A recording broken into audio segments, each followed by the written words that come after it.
Ayan ang ating macaroni salad.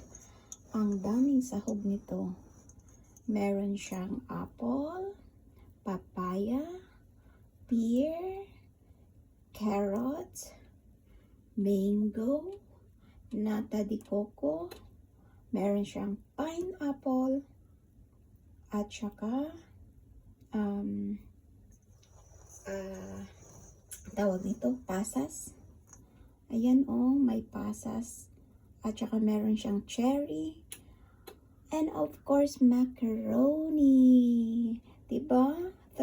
More than 13 fruits. Parang pang New Year siya, no? Daming prutas. Diba? Ayan. Diba? Ito lang sapat na. So, ito lang yung Christmas sweets natin. Salad. Tapos, ipalamig ko siya mamaya. So, ang nilagay ko lang dyan is condensed milk. Meron siyang yung milk lang siya.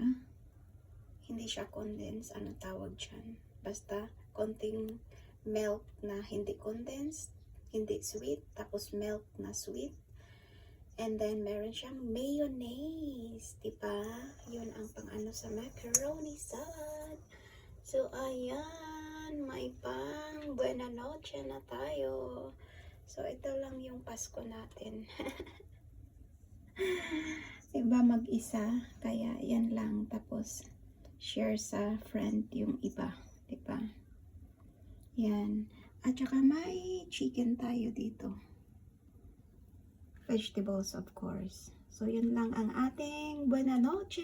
Merry Christmas, everyone. Good health, long life, and prosperity.